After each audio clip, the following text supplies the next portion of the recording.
Thank you, Mr. Chairman, and thank you to our witnesses for coming here today. I do concur with the ranking member as well as several other members here on this committee that this is a committee for whistleblowers and for the protection of whistleblowers as well. So we understand what you're putting on the table here and what you're putting on the line here, and we thank you for that. Mr. Grusch, you sat on the Unidentified Anomalous Phenomenon Task Force created in the 2020 NDAA, correct? Yes. There have been some things that have been mentioned here during this hearing that I wanted to pick up on.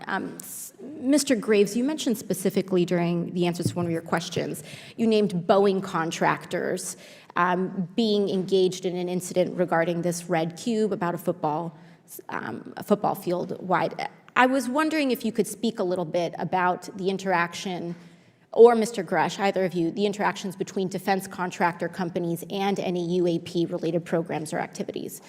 So I'll just say that the information about the contractor himself were provided by a witness, and I have no particular detail in that relationship. Mr. Grusch.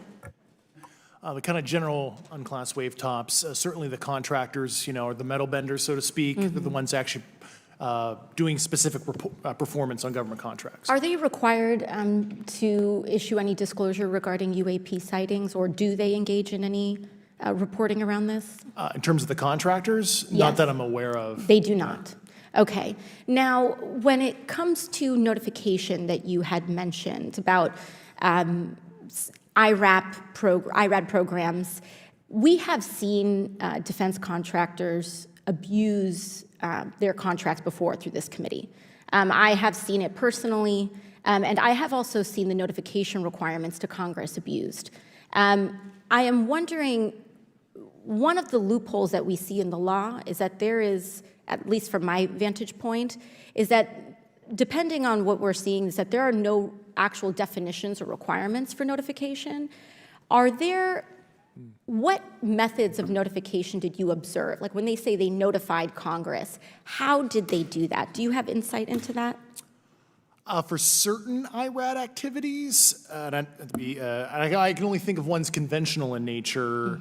Sometimes they flow through certain, I'll just say, SAP programs that have cognizant authority over the Air Force or something, and those are congressionally reported compartments, but IRAD is literally internal to the contractor, so as long as it's money, either profits, private investment, et cetera, they can do whatever they want. To put a finer point on it, when there is a requirement for any agency or company to notify Congress, do they contact the chairman of a committee? Do they get them on the phone specifically? Is this through an email to hypothetically a dead email box?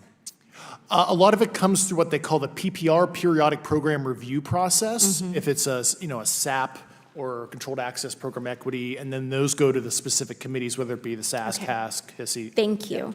I apologize, my time is limited.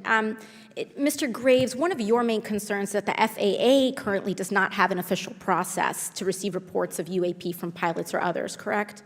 Correct. And in your experience, what data should the Aero program prioritize for potential collection?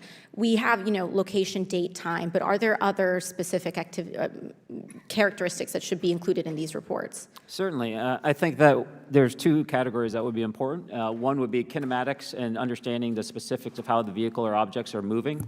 And the second would be a more zoomed out approach of being able to look at origin and destination before the incident, as well as getting a better contextual understanding of how these objects are interacting with each other. Thank you. Now, because I only have a minute left, I apologize, we only have 5 minutes today, but for the record, if you were me, where would you look?